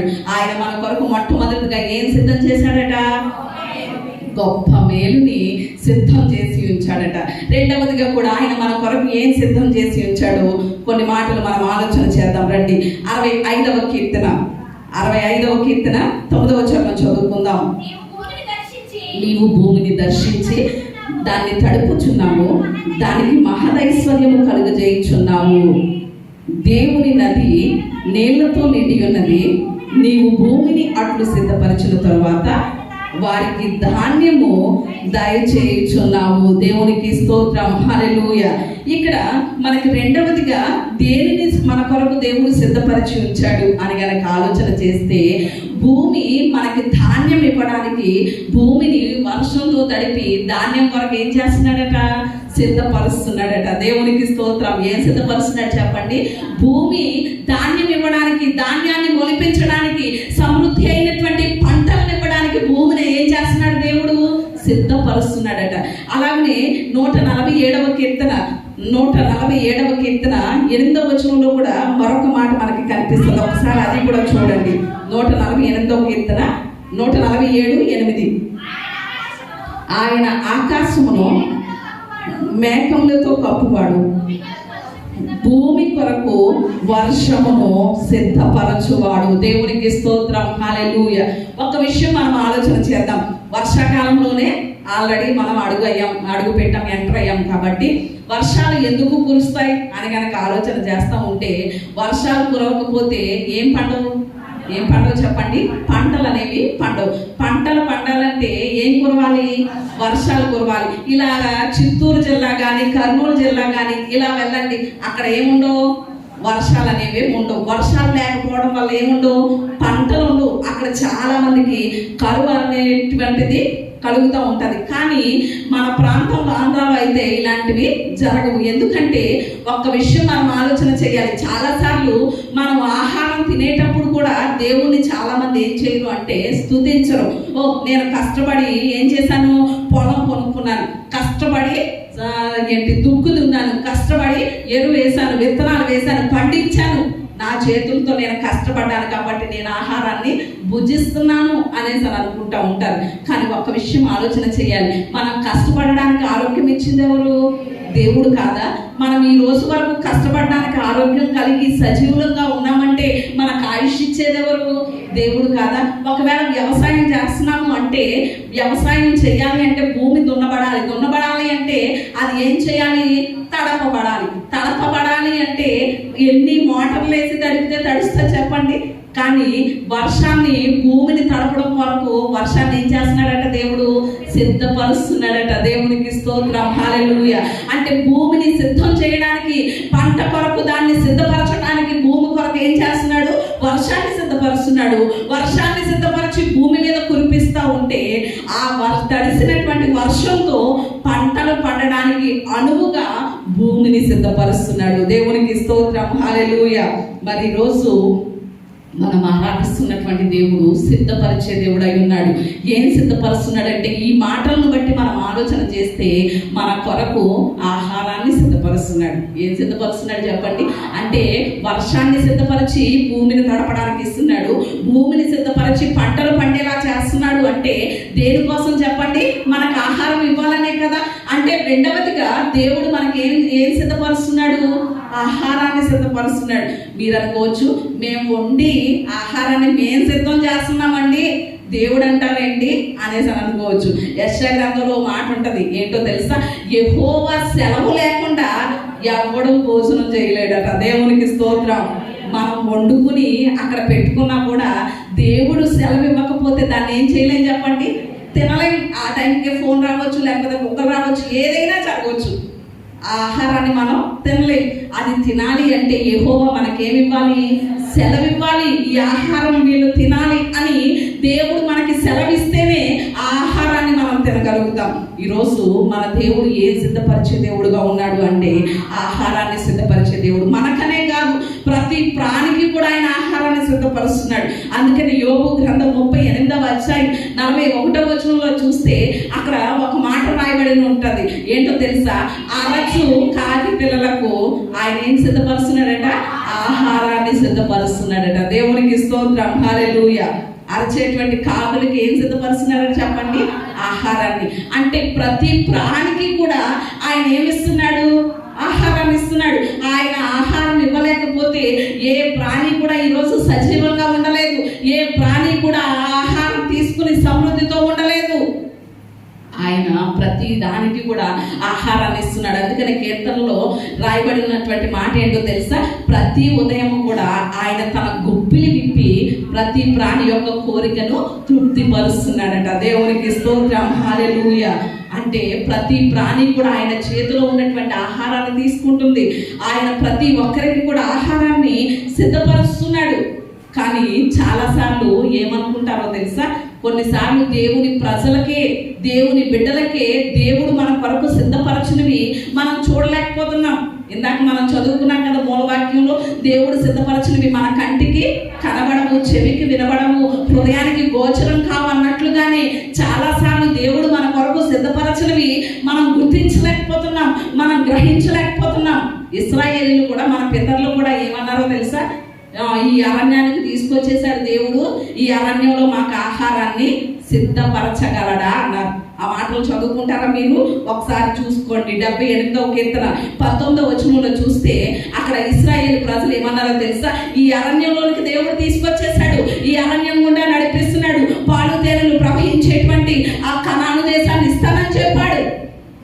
కానీ ఇక్కడ చూస్తే మాకేం లేదు, ఆహారం లేదు. ఇంతటి అరణ్యంలో దేవుడు మాకు ఆహారాన్ని సిద్ధపరచగలడా అని వాళ్ళు ఏం చేశారు చెప్పండి? ప్రశ్నించారు. కానీ మరి దేవుడు ఆహారాన్ని సిద్ధపరిచాడా లేదా చెప్పండి? సిద్ధపరిచాడు. అక్కడ పొలాలు లేకపోయినా, పంటలు లేకపోయినా వాళ్ళ కొరకు ఆహారాన్ని ఎలా సిద్ధపరిచాడు? ఆకాశము నుండి మన్నాను కురిపించి. దేవునికి స్తోత్రం, హల్లెలూయా. తర్వాత మరొక మాట అన్నారు 20వ వచనంలో. ఏమన్నారో తెలుసా? ఇక్కడ అరణ్యంలో దేవుడు మాంసాన్ని మా కోసం సిద్ధపరచగలడా అన్నారు. మాంసం కావాలట వాళ్ళకి, మన్నాతో సరిపెట్టుకోరట. ఏం కావాలట? మాంసం కూడా కావాలట. మాంసాన్ని దేవుడు మా కొరకు సిద్ధపరచగలడా అన్నారు. అప్పుడు మాంసాన్ని కూడా ఏం చేశాడు చెప్పండి? దేవుడు సిద్ధపరిచాడు. మరి ఈరోజు మనము ఏది కావాలన్నా మనము చాలాసార్లు ఆశపడతా ఉంటాం. ఈరోజు ఇది తింటే బాగుంటుంది, అది తింటే బాగుంటుంది అని ఆలోచనలు వేసుకుంటూ ఉంటామని చెప్పండి. ఆశపడతా ఉంటాం కదా. మనం అనుకున్నవన్నీ కూడా సిద్ధపరచుకోవడానికి, అవన్నీ కూడా తినడానికి దేవుడు మనకి చక్కరైనటువంటి ఆహారాన్ని ఏం చేస్తున్నాడు చెప్పండి? సిద్ధపరుస్తున్నాడు. భౌతికంగానే కాదు, ఆధ్యాత్మికంగా కూడా మన ఆత్మలు బలపడాలని వాక్య ఆహారాన్ని కూడా దేవుడు సిద్ధపరుస్తున్నాడు. దేవునికి స్తోత్రం. ఎంత విరివిగా ఆయన మాటలు మనకు అందిస్తున్నాడు, ఎంత స్పష్టంగా ఆయన మనతో మాట్లాడుతున్నాడు, ఎంతగా మన ఆత్మలను బలపరిచేటువంటి జీవ వాక్యాన్ని ఆయన మనకి జీవాహారంగా అందిస్తున్నాడు. ఆ ఆ విషయాన్ని కూడా మనం గుర్తించాలి. మొట్టమొదటిదిగా ఆయన మన కొరకు ఏం సిద్ధపరిచాడు చెప్పండి? గొప్ప మేలులను సిద్ధపరిచి ఉంచాడు. రెండవదిగా ఏం సిద్ధపరిచాడు? ఆహారాన్ని మన కొరకు ఆయన సిద్ధపరిచి ఉంచాడు. అలాగే ఇంకా భౌతికంగానే కాదు, ఆధ్యాత్మికంగా కూడా మనం చూసుకుంటే ఆయన మన కొరకు ఏం సిద్ధపరిచాడో తెలుసా? క్షమాపణను సిద్ధపరిచాడు. ఏం సిద్ధపరిచాడు చెప్పండి? క్షమాపణ. 2 రెఫరెన్స్లు చూపిస్తాను చూడండి ఒకసారి. నెహెమ్యా గ్రంథం 9వ అధ్యాయం 17వ వచనంలో అదే మాట ఉంటుంది. 86వ కీర్తన 5వ చరణంలో కూడా అదే మాట కనిపిస్తుంది మనకి. ఏంటి ఆ మాట అంటే, ఆయన క్షమించడానికి సిద్ధమైన మనసు కలిగిన వాడు. దేవునికి స్తోత్రం. ఏ మనసు కలిగిన వాడటండి? క్షమించడానికి సిద్ధమైన మనసు కలిగిన వాడు. అంటే మనం ఎలాంటి అపరాధం చేసిన, పాపంలో పడిపోయినా కూడా ఆయన మనల్ని క్షమించడానికి ఎలా ఉన్నాడు? సిద్ధంగా ఉన్నాడు. అంటే ఈ వచనాన్ని బట్టి మనం ఏం ఆలోచన చేయాలి, ఏం గ్రహించాలి అంటే, మన కొరకు ఆయన ఏం సిద్ధం చేశాడు? క్షమాపణని సిద్ధం చేసి ఉంచాడు. అందుకనే ఆయన క్షమాపణని సిద్ధం చేశాడు కనుకే ఒకప్పుడు మనం ఎందులో ఉన్నామట? ఎఫెసీ పత్రిక 2వ అధ్యాయం ప్రకారంగా చూస్తే పాపముల చేత, అపరాధముల చేత చచ్చిన వారుగానే ఉన్నాం. పాపంలో పడి ఉన్నాం, పాపపు వాతావరణంలో ఉన్నాం, పాపపు అధికారం చేత ఏలుబడి చేయబడుచున్నాం, పాపపు స్వభావంలోనే ఉన్నాం. అలాంటి మనకి ఆయన ఏం సిద్ధం చేశాడు చెప్పండి? క్షమాపణను సిద్ధం చేశాడు. కాబట్టి ఆయన క్షమాపణ, ఆయన పెట్టినటువంటి ఆ క్షమాపణను బట్టే ఇప్పుడు మనం అబ్బా తండ్రి అని ఆయన కృపాసనాన్ని సమీపించగలుగుతున్నాం. దేవునికి స్తోత్రం. మూడవదిగా ఆయన మన కొరకు ఏం సిద్ధం చేశాడు చెప్పండి? క్షమాపణను సిద్ధం చేశాడు. మరి ఈరోజు ఎంతవరకు ఆయన మన కొరకు సిద్ధం చేసినటువంటి క్షమాపణను మనం పొందుకోగలుగుతున్నాం? చాలాసార్లు తప్పిపోతూ ఉంటారు, దేవుని వాక్యాన్ని అతిక్రమించేస్తూ ఉంటారు. అయినా కూడా ఆయన మరలా చేతులు చాపి పిలుస్తూనే ఉన్నాడు. కానీ చాలా మంది ఏం చేయరు అంటే ఒప్పుకోరు, విడిచిపెట్టరు, ఆయన క్షమాపణ పొందుకోరు. ఆయన క్షమాపణ సిద్ధపరిచే ఉంచాడు. కానీ మనం ఏం చేయలేకపోతున్నాం చెప్పండి? ఆయన సిద్ధపరిచినటువంటి క్షమాపణను పొందుకోలేకపోతున్నాం. ఆయన పాదాల దగ్గర బతిమాలలేకపోతున్నాం, ఒప్పుకోలేకపోతున్నాం, విడిచిపెట్టలేకపోతున్నాం. కాబట్టి ఆయన క్షమాపణని పొందుకోలేకపోతున్నాం. 4వదిగా కూడా ఆయన మన కొరకు ఏం సిద్ధం చేశాడు అని కనుక ఆలోచన చేస్తే, లూకా సువార్త 2వ అధ్యాయం 31వ వచనంలో చూస్తే అక్కడ మనకి ఒక మాట కనిపిస్తూ ఉంటుంది. ఆ మాటలు పలికేది ఎవరు అనేసానంటే, అక్కడ అప్పటికి ఆ దేవాలయంలో ఉన్నటువంటి సిమియోను అనేటువంటి ఒక దైవజనుడు పలుకుతున్నటువంటి మాటలవి. లూకా సువార్త 2వ అధ్యాయం 31వ వచనం. నాథా, ఇప్పుడు నీ మాట చొప్పున సమాధానముతో నీ దాసుని పోనిచ్చుచున్నావు. అన్యజనులకు నిన్ను బయలుపరచుటకు వెలుగుగాను, నీ ప్రజలైన ఇశ్రాయేలుకు మహిమగాను, నీవు సకల ప్రజల ఎదుట సిద్ధపరచిన నీ రక్షణ నేను కనులారా చూచితిని. దేవునికి స్తోత్రం. హల్లెలూయా. ఇక్కడ దైవజనుడైనటువంటి సిమియోను యేసయ్య పుట్టిన తరువాత 8వ దినాన సున్నతి చేయించడం కొరకు దేవాలయంలోనికి తీసుకువెళ్ళిన తరువాత ఆ బాలుడైనటువంటి యేసయ్యను ఆ దైవజనుడు ఎత్తుకుని చెప్తున్నటువంటి మాటలు ఇవి. ఏమనో తెలుసా? నాథా, ఇప్పుడు నన్ను నువ్వు సమాధానంగా పోలిస్తున్నావు. అంటే అప్పటికి సిమియోను అనేటువంటి దైవజనుడికి దేవుని ద్వారా ఒక వాగ్దానం చేయబడింది. ఆ వాగ్దానం ఏంటో తెలుసా? సకల ప్రజల కొరకు నేను సిద్ధపరిచిన రక్షణ నీవు కనులారా చూస్తావు. అప్పటి వరకు నీవు మరణించవు, అప్పటి వరకు నీవు చనిపోవు అని ఒక వాగ్దానం దేవుని ద్వారా చేయబడింది సిమియోను ప్రవక్తకి. ఆ సకల ప్రజల కొరకు దేవుడు సిద్ధపరిచినటువంటి ఆ రక్షణ ఎవరు అంటే ప్రభు అయినటువంటి యేసయ్య. దేవునికి స్తోత్రం. హల్లెలూయా. సకల ప్రజల కొరకు సిద్ధపరచబడినటువంటి ఆ రక్షణ అయినటువంటి యేసయ్యని ఆ చేతుల్లో ఎత్తుకుని సిమియోను మాట్లాడుతున్నాడు. ఇప్పుడు నన్ను సమాధానంగా, అంటే నీవు నా జీవితంలో చేసినటువంటి ఆ వాగ్దానం నెరవేర్పయింది కాబట్టి ఇప్పుడు నేను సమాధానంగా నీ రాజ్యంలోనికి చేరిపోతాను ప్రభువా అని మాట్లాడుతున్నాడు. అంటే 4వదిగా దేవుడు మన కొరకు ఏం సిద్ధపరిచాడు అంటే రక్షణను సిద్ధపరిచాడు. దేవునికి స్తోత్రం. హల్లెలూయా. ఏం సిద్ధపరిచాడు చెప్పండి? రక్షణ. ఈరోజు మనుషులు చాలామంది చాలా రక్షణ విషయంలో చాలా జాగ్రత్తగా ఉంటున్నారు. అంటే భౌతికంగా, ఉదాహరణకి బైక్ మీద వెళ్ళే వారికి తలకి రక్షణ ఏంటి? హెల్మెట్ ధరిస్తున్నారు. ప్రభుత్వం వారు కూడా చాలా సూచనలు ఇస్తున్నారు, హెల్మెట్ ధరించాలి లేకపోతే ఫైన్ పడుతుంది అనేసి. ఏంటి తలకి రక్షణ హెల్మెట్ అయితే, మరి కళ్ళకి రక్షణ ఏంటి? కళ్ళజోడు. బండి మీద వెళ్ళేటప్పుడు కానీ ఎప్పుడైనా ఏం పెట్టుకుంటూ ఉంటారు? స్పెట్స్ పెట్టుకుంటూ ఉంటారు చాలా మంది. అది సైట్ని బట్టి కాదు, కొంతమంది ఎందుకు పెట్టుకుంటారు అనేసి అంటే, ఎందుకు పెట్టుకుంటారు? కళ్ళల్లో దుమ్ము పడకుండా, ధూళి పడకుండా రక్షణగా ఉంటుంది అనేసి అని పెట్టుకుంటూ ఉంటారు. అలాగే కాళ్ళకి రక్షణ ఏంటి? మంచి మండుటెండలో 1 గంట 2 ఆ ప్రాంతంలో రోడ్డు మీద నడిస్తే అప్పుడు మన కాళ్ళకి ఏం తెలుస్తుంది చెప్పండి? ఏం తెలుస్తుంది? జోడు లేకుండా నడవాలి, అప్పుడు ఎండ తీవ్రత ఏంటో తెలుస్తూ ఉంటుంది. అలాంటి టైంలో మన కాళ్ళకి రక్షణ ఏంటి చెప్పండి? నడవడానికి చెప్పులు. వర్షాకాలంలో కూడా ఎటువంటి ముళ్ళు ఇవన్నీ గుచ్చుకోకుండా ఉండాలంటే ఏం వేసుకోవాలి? ఖచ్చితంగా చెప్పులు వేసుకోవాలి. అంటే మన భౌతికంగా మనకి కావలసినటువంటి రక్షణలన్నీ మనకు తెలుసు. కాళ్ళకి చెప్పులు కావాలని తెలుసు, కళ్ళకి కళ్ళజోడు కావాలని తెలుసు, తలకి హెల్మెట్ కావాలని తెలుసు, మన శరీరానికి వస్త్రాలు ధరించాలని తెలుసు, చలికి స్వెటర్లు ధరించాలని తెలుసు. భౌతికంగా మన ప్రతి అవయవానికి రక్షణను చూసుకుంటున్నాం. మరి ఆత్మకి రక్షణ? ఆత్మకి రక్షణ ఎక్కడ ఉంది? ఆత్మకి రక్షణ ఏంటి అంటే, మన ఆత్మల్ని రక్షించడానికి మన ప్రభు అయినటువంటి యేసయ్య ఈ లోకానికి వచ్చాడు. దేవునికి స్తోత్రం, హల్లెలూయా. అంటే మన ఆత్మలకి రక్షణ ఎవరు చెప్పండి? ప్రభు అయినటువంటి యేసయ్య.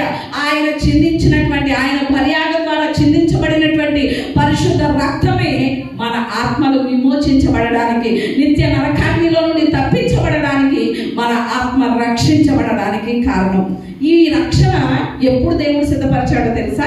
చాలా మంది ఏమంటారు అంటే, యేసుక్రీస్తు దేవుడు అని చెప్తారు. ఏంటండి, 2000 సంవత్సరాల క్రితం పుట్టాడు అంతే. అంతకు ముందు చాలా దేవుళ్ళు అనబడిన వారు, దేవతలు అనబడిన వారు ఉన్నారు కదా. యేసుక్రీస్తు 2000 సంవత్సరాల క్రితమే కదా పుట్టాడు అని చాలా మంది మాట్లాడుతూ ఉంటారు. కానీ మన ప్రభు అయినటువంటి యేసయ్యని రక్షణగా దేవుడు మన కొరకు ఎప్పుడు సిద్ధపరిచాడో తెలుసా? ఏదేను వనములో ఆదాము అవ్వలు ఆది కాండంలో 3వ అధ్యాయంలో పాపంలో పడిపోయినప్పుడే, అప్పుడే ఆదాము అవ్వలతో దేవుడు మాట్లాడిన మాట ఏంటో తెలుసా? స్త్రీ సంతానముగా నేను ఒక కుమారుని ఇస్తాను, ఆ కుమారుని ద్వారా మీ పాపములకు మీకేం కలుగుతుంది? రక్షణ కలుగుతుందని దేవుడు చెప్పాడు. అంటే ఆదిలోనే ప్రభు అయినటువంటి యేసయ్యని ఒక రక్షణగా దేవుడు మన కొరకు సిద్ధపరిచి ఉంచాడు. దేవునికి స్తోత్రం, హల్లెలూయా. 2000 సంవత్సరాల క్రితం పుట్టినవాడు కాదు యేసుక్రీస్తు, ఆదిలోనే ఉన్నవాడు. ఆదిలోనే మనందరి రక్షణ కొరకు తండ్రి అయినటువంటి దేవుడు ఆయన్ని సిద్ధపరిచి ఉంచాడు. అంటే ఆయన ప్రణాళిక ఎంత గొప్పదో ఒక్కసారి ఆలోచన చేయండి. ఎంతగా మనల్ని ప్రేమిస్తున్నాడో ఒక్కసారి ఆలోచన చేయండి. మనము జగత్తు, ఈ ఎఫెసీ పత్రిక 1వ అధ్యాయంలో కనుక మనం చూస్తే 4వ వచనంలో, జగత్తు పునాది వేయబడక మునిపే, మన తల్లి గర్భాల్లో పిండముగా రూపింపబడక మునిపే మనల్ని ప్రేమ చేత ఏం చేశాడట? ఏర్పాటు చేసుకున్నాడట. ముందు మనుషుని చేశాడా? సృష్టిని చేశాడా? దేవుడు ముందు సృష్టిని చేశాడా? మానవుని చేశాడా? సృష్టినే చేశాడు. 6వ దినాన మానవుని చేశాడు. ముందు ఎందుకు సృష్టిని చేయాల్సి వచ్చింది అంటే, మానవుడిని చేసిన తర్వాత మానవుడికి ఏది అవసరమో అవన్నీ సిద్ధపరిచి ముందుగానే, మానవుడిని చేయకుండానే ముందుగానే సృష్టిలో అన్ని సిద్ధపరిచేశాడు దేవుడు. దేవుడికి స్తోత్రం, హల్లెలూయా. భూమిని నివసించడానికి నివాసయోగ్యంగా సముద్రాన్ని, ఇవన్నిటినీ కూడా, ఋతువుల్ని, కాలాల్ని అన్ని దేవుడు సిద్ధపరిచేశాడు. ఇంతగా సిద్ధపరిచి, అంటే ఇంతగా మనల్ని ప్రేమించేటువంటి దేవుడు మనకుంటే ఇంకెందుకు మనం చింతించాలి చెప్పండి? ఉదాహరణకి మనం ప్రెగ్నెన్సీగా ఉంటే మన ఇంట్లో ఎవరైనా ఆడపిల్ల పుడతారో మగపిల్ల పుడతారో తెలియదు. కాబట్టి వాళ్ళ కొరకు మనం ఏమైనా సిద్ధపరచగలుగుతామా? సిద్ధపరచలేదు. కానీ మనల్ని చెయ్యకముందే మనకి కావలసినటువంటి సృష్టిలో ప్రతిదాన్ని దేవుడు సిద్ధపరిచేశాడు.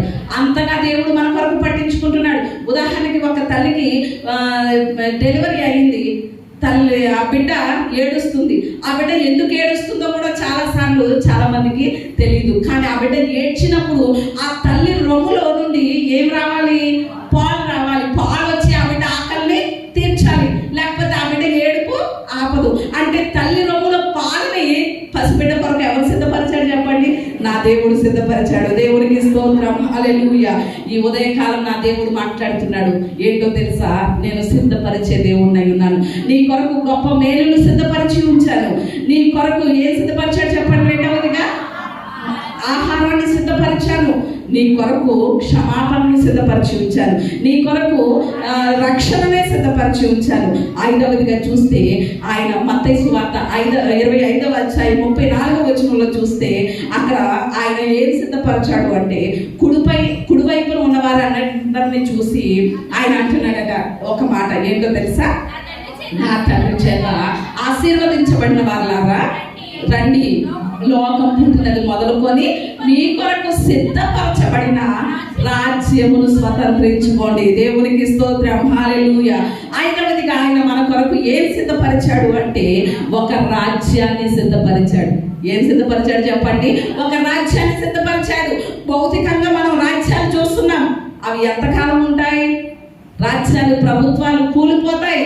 భౌతికంగా మనం చూసేవి ఉదాహరణకి, లేకపోతే మన భారతదేశంలో ప్రభుత్వం చూడండి, ఎన్ని సంవత్సరాలు ఉంటాయి రాజ్యం? ఎవరైనా రాజు అయ్యారంటే, సీటు ఎక్కారంటే, సింహాసనం మీద కూర్చున్నారంటే ఎన్ని సంవత్సరాలు పరిపాలన చేస్తారు? 5 సంవత్సరాలు. 5 సంవత్సరాల తర్వాత మన రాజ్యం కూలిపోతుంది, పడిపోతుంది.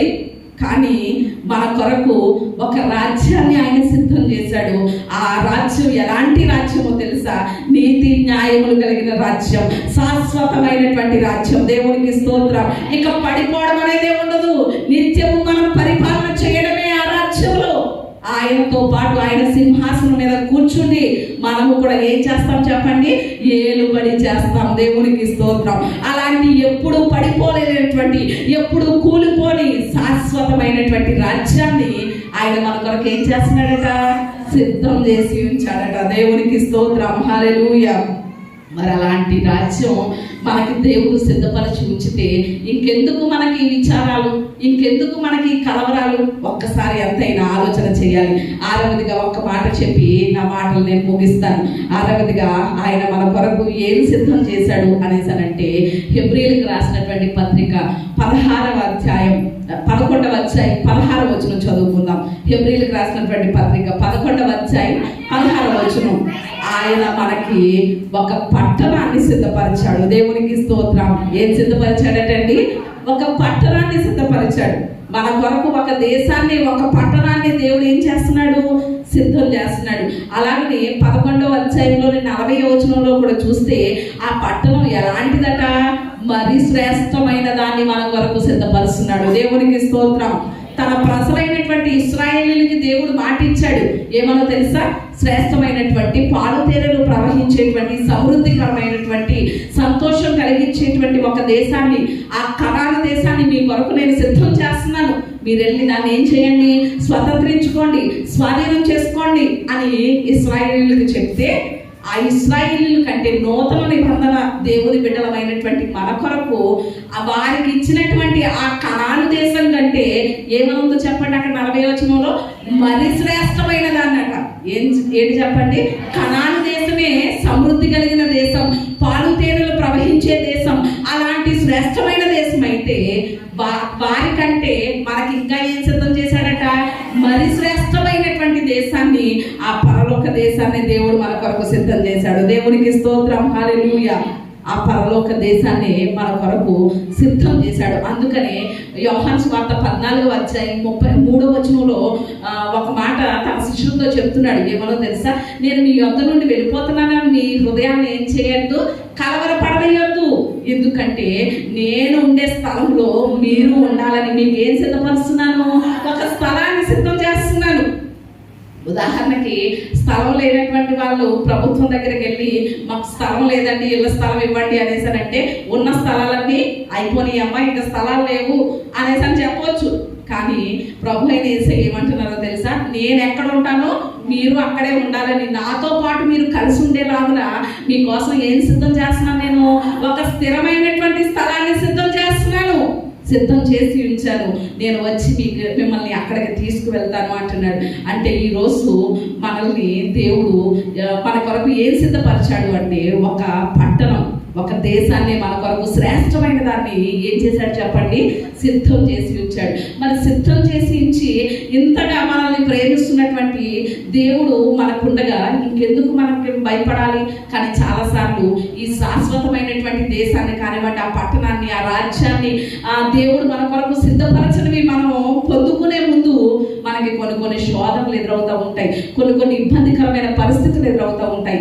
ఆ పరిస్థితులను బట్టి మనం ఏం చేయక్కర్లేదు చెప్పండి, కలవరపడిపోక్కర్లేదు. కొన్నిసార్లు దేవుని బిడ్డలకే ఏమనిపిస్తుందో తెలుసా, చాలాసార్లు వారికి కలిగే ఇబ్బందులను బట్టి, ఇరుకులను బట్టి, బలహీనతలను బట్టి కూడా చాలా మంది ఏమంటారో తెలుసా, ఎవరో మాకు చేపడి చేయించేశారండి అంటూ ఉంటారు. ఏమంటారు చెప్పండి, చేపడి చేయించేశారేమో అని అనిపిస్తుందండి అంటారు. ఇలాగే ఒక ఆవిడట ఒక పాస్టర్ గారి దగ్గరికి వెళ్ళి, అయ్యగారు ఉదయాన్నే వాటలు దుడుద్దామని ఇలా తలుపు తీశానండి. తలుపు తీసేసరికి ఎదురుగా కొమ్మం ఎదురుగా ఏమున్నాయండి, కోడిగుడ్డు ఉందండి, నిమ్మకాయలు ఉన్నాయండి, ఎండుమిరపకాయలు ఉన్నాయండి, భయం వేస్తుందండి, ఎవరో మాకు చేతబడి చేయించేశారండి అనేసి అన్నదట. ఎవరితోటి? పాస్టర్ గారితోటి. అప్పుడు పాస్టర్ గారు అన్నారట, అలనాడు ఏలియాకి కాకుల ద్వారా దేవుడు ఏమి పంపించాడు, ఆహారాన్ని పంపించాడు. కాబట్టి ఆ కోడిగుడ్డు నువ్వేం వేసుకో, ఆమ్లెట్ వేసుకో, నిమ్మకాయలు ఏం చెయ్యి, వేసవకాలం కదా, సర్బత్ కలుపుకో, ఇంకా ఇబ్బంది ఏంటి అనేసి అని అన్నారట. అంటే ఒక్క విషయం మనం ఆలోచన చేయాలి. అక్కడ ఇశ్రాయేలు ప్రజలు పస్కా పండుగ రోజు నాడు వాళ్ళు కనుక మనం ఆలోచన చేస్తే ఐగుప్తులో సంహార దూత తిరిగేటప్పుడు దేవుడు ఏమన్నాడు చెప్పండి, ఒక మేక పిల్లను కానీ గొర్రె పిల్లను కానీ వధించి దాని రక్తంలో హిస్సోపు కొంచెం ముంచి మీ గుమ్మాలకు ఏం చేయండి, ఆ రక్తాన్ని గుర్తుగా వేయండి, సంహార దూత మిమ్మల్ని ఏమైపోతుంది, దాటి వెళ్ళిపోతుంది, మీ గుమ్మాలని ముట్టదు, మీ ఇంటిని ముట్టదు అని చెప్పాడు దేవుడు కదా. అంటే ఒక గొర్రె పిల్ల రక్తమే సంహార దూతను దాటించేస్తే ఈరోజు మన చుట్టూ ఏం వేయబడింది, ప్రభు అయిన యేసు రక్తమే కంచెగా ఉంది. దేవునికి స్తోత్రం. ఆయన రక్తమే మనకి కంచెగా ఉన్నప్పుడు ఇక చేపబడులు కానివ్వండి, నిమ్మకాయలు కానివ్వండి, కోడిగుడ్లు కానివ్వండి ఏం చేస్తాయి, మనల్ని ఏమైనా చేస్తాయి అంటారా? ఏమీ చెయ్యవు. అందుకని దేవుడు ఏమంటాడు తెలుసా, యాకోబులో ఏ మంత్రము లేదు, ఇశ్రాయేల్లో ఏ శకునం లేదు అని చెప్తాడు. వీటికి ఏ మాత్రం కూడా మనం ఏం చేయక్కర్లేదు చెప్పండి, భయపడనక్కర్లేదు. ఏ మాత్రము కూడా మనం భయపడనక్కర్లేదు. ఈరోజు చాలా మంది వారికి కలిగేటువంటి పరిస్థితులను బట్టి ఏమనుకుంటారో తెలుసా, అయ్యో ఎవరో చేతబడి చేయించేశారేమో, ఎవరో ఏదో మంత్ర ప్రయోగం చేయించేశారేమో, ఏదో చీకటి శక్తుల ప్రభావం ఏమో అనుకుంటా ఉంటారు. కానీ మన చుట్టూ యేసు రక్తం కంచెగా ఉంది. దాన్ని దాటి ఎటువంటిది కూడా మన లోపలికి రాలేదు, మనల్ని ఏమీ కూడా చేయలేదు. దేవునికి స్తోత్రం, హల్లెలూయా. ఈ ఉదయకాలం దేవుడు ఎలాగైనా తన ప్రత్యక్షతను మనకు అనుగ్రహిస్తున్నాడు అంటే ఎలాగైనా చెప్పండి, సిద్ధపరిచే దేవుడిగా తన ప్రత్యక్షతను అనుగ్రహిస్తున్నాడు. మొట్టమొదటిగా ఏం సిద్ధపరిచాడట, గొప్ప మేలులు మన కొరకు సిద్ధపరిచాడు. రెండవదిగా ఆహారాన్ని సిద్ధపరిచాడు. మూడవదిగా క్షమాపణ సిద్ధపరిచాడు. నాలుగవదిగా రక్షణను సిద్ధపరిచాడు. ఐదవదిగా రాజ్యాన్ని సిద్ధపరిచాడు. ఆరవదిగా మరి శ్రేష్టమైనటువంటి పట్టణం, దేశాన్ని మన కొరకు సిద్ధపరిచాడు. మరి ఆయన సిద్ధపరచినవన్నీ పొందుకోవాలని ఆశగా ఉందండి మాకు అన్నవాళ్ళు ఒకసారి దేవుని స్తోత్రం చెప్తారా? హల్లెలూయా. అందరికీ ఆశే దేవుడు సిద్ధపరిచినవి పొందుకోవాలని ఆశగా ఉందండి మాకు. అని హల్లెలూయా చెప్పేస్తే సిద్ధపరిచినవి పొందేసుకుంటామా? పొందుకో. మరి ఆయన సిద్ధపరచునివి పొందుకోవాలంటే మనము కొన్ని విషయాల్లో సిద్ధంగా ఉండాలి. టయాన్ని బట్టి ఒక్క రెండు విషయాలు నేను గుర్తు చేస్తాను. మనం ఏ విషయంలో సిద్ధంగా ఉండాలి, అప్పుడు ఆయన సిద్ధపరచునివి పొందుకుంటామంటే మొట్టమొదటిగా మనం ఏ విషయంలో సిద్ధంగా ఉండాలి, అప్పుడు ఆయన అనుగ్రహించినవి మనం పొందుకుంటాం అని కనుక ఆలోచన చేస్తే ఆమోసు గ్రంథం 4వ అధ్యాయం 12వ వచనం. ఈ రోజు ఉదయకాలం మనకి అనుదిన వాగ్దానంలో పెట్టబడినటువంటి మాటే అది. ఏంటో తెలుసా, మీరు దేవుని సన్నిధిని కనబడుట కొరకై సిద్ధపడుడి. దేవునికి స్తోత్రం, హల్లెలూయా. దేవుడు మన కొరకు సిద్ధపరచినవి మనం పొందుకోవాలంటే మనం ఏం చేయాలట, దేవుని సన్నిధిలో కనబడటం కోసం మనం సిద్ధపడాలి. మరి ఈరోజు ఎంతమంది సిద్ధపడుతున్నారు దేవుని సన్నిధిలో కనబడటం కోసం? ఎంతమంది అయ్యో ఈరోజు ఆరాధన దినం, నా దేవుని సన్నిధిలో నేను కనబడాలి, నా దేవుడు నా కొరకు ఎదురు చూస్తూ ఉంటాడు, నా బిడ్డ ఎప్పుడు వస్తుందా, నా కుమార్తె ఎప్పుడు వస్తుందా, నా కుమారుడు ఎప్పుడు వస్తాడా, ఎప్పుడు నన్ను స్తుతిస్తుందా, ఎప్పుడు నన్ను ఆరాధిస్తుందా, ఎప్పుడు నా సన్నిధిలో నాతో సహవాసం చేస్తుందా అని నా దేవుడు అయ్యో నా కొరకు ఎదురు చూస్తూ ఉంటాడే, నా దేవుడు నా కొరకు కాచుకుని ఉంటాడే, నా దేవుడు ఆయన సన్నిధిలో నా కొరకు ఎదురు చూస్తూ ఉంటాడే అని మనం ఎంత సిద్ధపడి దేవుని సన్నిధికి రాగలుగుతున్నాం. చాలా మందికి ఆదివారం ఏమొస్తాయి తెలుసా, ఫంక్షన్లు వస్తాయి, పెళ్ళిళ్ళు వస్తాయి, లేకపోతే ఊరు ప్రయాణాలు వస్తూ ఉంటాయి. మనము సిద్ధపడము, మన బిడ్డల్ని కూడా సిద్ధపరిచే సమయానికి ఏం చేయలేము చెప్పండి, దేవుని సన్నిధికి పంపించలేదు. దేవుడు ఎన్నో సిద్ధపరిచి ఉంచాడు, మరి ఇంకా మనం పొందుకోవట్లేదంటే కారణం ఏమిటో తెలుసా, దేవుని సన్నిధికి మనం సిద్ధపడలేకపోతున్నాం.